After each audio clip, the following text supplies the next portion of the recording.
Iniciamos hoy, amados hermanos, la lectura del capítulo 13 del Evangelio según San Juan. Hemos dicho que este Evangelio tiene un prólogo, luego un contenido principal y por último se cierra con una gran conclusión. Y allí en el contenido principal de los capítulos 2 al capítulo 12 está llamado el libro de los signos. Son 7 signos, el último de ellos es el que escuchamos en estos días.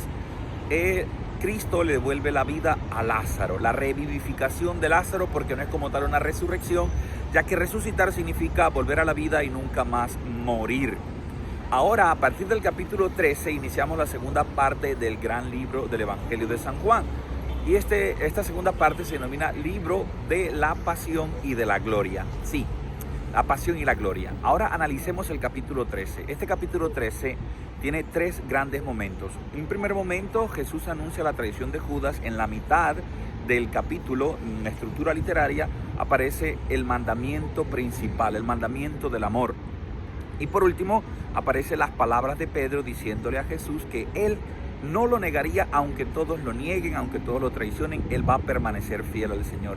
Y el Señor le deja claro a Pedro que esto no depende en gran parte de sí mismo, de sus propias fuerzas, sino que antes que el gallo cante 2 veces, él lo habrá negado 3. Este es, pues, hermanos, el contexto que nos ayuda a comprender el mensaje de hoy. Veamos entonces cuál es el mensaje principal que nos ofrece la liturgia de la palabra en el Evangelio de hoy, vísperas ya de iniciar el Tríodo Pascual, donde a partir del Jueves Santo vamos a meditar ese momento de la última cena de nuestro Señor Jesucristo. Hoy vemos que Jesús habla en medio de esa última cena, de ese contexto, y les dice a todos sus apóstoles, todos sus discípulos, esos que han comido con él, que lo han escuchado, que durante 3 años han recibido su enseñanza, Jesús les dice: uno de vosotros me va a entregar.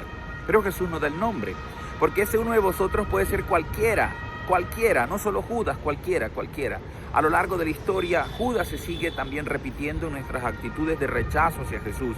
El Evangelio de Juan presenta 2 mundos, el mundo de Dios y el mundo de las tinieblas. Y este mundo de Dios, mundo de las tinieblas, mundo de la luz, mundo de la oscuridad, mundo de Dios, mundo del demonio, depende en gran parte también de nuestra decisión, de nuestra libertad. Aquellos que han acogido a Jesús son verdaderamente sus discípulos.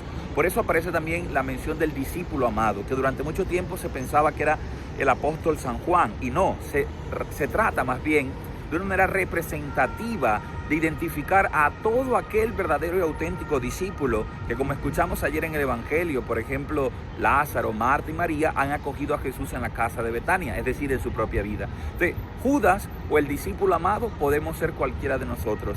Depende de nuestra decisión libre de acoger o de rechazar la propuesta de amor y de salvación de Jesús de Nazaret. Hoy no se lee la parte central del capítulo 13, que la leeremos el Jueves Santo, donde Jesús da el mandamiento principal. Pero es interesante la organización, la estructura literaria de este capítulo, porque en la mitad está precisamente el centro, no solo desde el punto de vista literario, sino desde el punto de vista del mensaje y contenido teológico. La esencia es el amor. Jesús les está diciendo: en esto conocerán que son verdaderamente mis discípulos, en que os amáis los unos a los otros. Ahora, ante esto, cada uno debe tomar una decisión, acoger o rechazar ese gran mandamiento del amor. Judas lo ha rechazado y ha preferido vender al Señor por la ceguera de la ambición, del amor al dinero. No pudo estar verdaderamente con Jesús, aunque físicamente andaba con Jesús, comía con Jesús. Era de la confianza íntima de Jesús, a tal punto que se le confiaba a él el manejo de las riquezas, el manejo del dinero común que tenían ellos en esa sociedad de evangelización y del anuncio del reino de los cielos en medio de los hombres, que trae Jesús de Nazaret como el Hijo de Dios para manifestar lo más grande, el amor del Padre Dios por cada uno de nosotros. En Jesús nos hacemos hijos. Y allí Judas no logra comprender, está tan cerca de Jesús y a la vez lejísimos de Jesús, porque no basta estar físicamente cerca de Jesús, necesitamos abrir el corazón y compenetrarnos con su propuesta, con sus palabras, con sus pensamientos y sobre todo con sus acciones. Hoy nos puede pasar también lo mismo, estar en la misa, hacer muchos rosarios, compartir muchos estados por WhatsApp, por redes sociales, ver este video, hacer muchas predicaciones, decir que somos cristianos, podemos ser alcaldes, políticos, gobernadores, sacerdotes, obispos, papas, hablar muy bonito de Jesús, pero nuestro corazón estar lejos de Jesús, y se sigue repitiendo la historia entonces de Judas. Pero en esto no estamos determinados, ninguno está determinado inevitablemente a la condenación o la salvación. Estamos destinados a la salvación o destinados a la condenación. ¿Qué significa la diferencia entre destinados y predestinados? que hay un fin en nuestra vida, que puede ser una salvación eterna o una condenación eterna, pero depende en gran parte también de nuestra respuesta libre y consciente a esa propuesta que Dios nos ha hecho a nosotros. Judas no estaba determinado a traicionar al Señor. Judas podía, como cualquiera de los discípulos, acogerlo o rechazarlo. También hoy nosotros podemos hacer la misma reacción, acogida o rechazo de Jesús de Nazaret. Y aprendamos también que nos puede suceder como Pedro. Pedro, apoyado en su fuerza, dice: yo, Señor, jamás te negaré, aunque todos te nieguen, yo voy a estar contigo, yo te voy a ser fiel. No confiemos tanto en nuestras propias fuerzas, no juzguemos ni condenemos a los demás, porque cualquiera de nosotros en cualquier instante de la vida puede llegar a fallar. ¿Quién no ha traicionado? ¿Quién no ha dicho una mentira? ¿Y quién no ha sido traicionado en la vida? Y este dolor de la traición tiene que convertirse en la fuerza necesaria para no volver a engañar, para no defraudar la confianza de aquellos que nos aman y que nos han confiado su vida, un encargo, una tarea, una misión.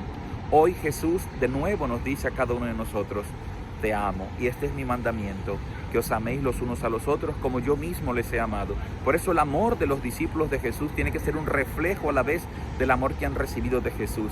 Y el amor que Jesús le da a los discípulos es el mismo amor que recibió del Padre. Por eso es una cadena de amor. Jesús es amado por el Padre, Jesús devuelve ese amor al Padre, y el amor que recibe del Padre lo confía y lo da generosamente a sus discípulos, para que ellos a lo largo del espacio y el tiempo, es decir, a través de las historias, puedan prolongar la obra de amor de Jesús de Nazaret, amándose los unos a los otros, incluso a los enemigos, incluso a aquellos que odian, que les odian, que los rechazan, que los ofenden, que los calumnian. Pidamos al Señor, hermanos, que nos conceda una rectitud de intención, una conciencia clara de saber nuestra fragilidad humana y saber que en cualquier momento podemos llegar a ser Judas o llegar a ser Pedro. Uno lo niega, otro lo vende, pero no somos mejores ni que Judas ni que Pedro. Que podamos ser ese discípulo amado que cree verdaderamente en Jesús y que si falla, pide perdón, reconoce su fragilidad, se reconcilia con el Señor, se arrepiente y está dispuesto siempre a amar y a perdonar, amar y a servir a aquellos que Dios pone a lo largo del camino de su vida. Arrivederci, ciao a tutti, y recuerda, en Cristo la vida es mucho más sabrosa. Juanca Mendoza. Suscríbete al canal de YouTube si no lo has hecho, activa la campanita para que te lleguen las notificaciones y nos estamos viendo. Que tengas un resto de día muy feliz y que esta Semana Mayor, Semana Santa, sea de mucho provecho para tu vida y la de todos los tuyos. Chao, chao, arrivederci.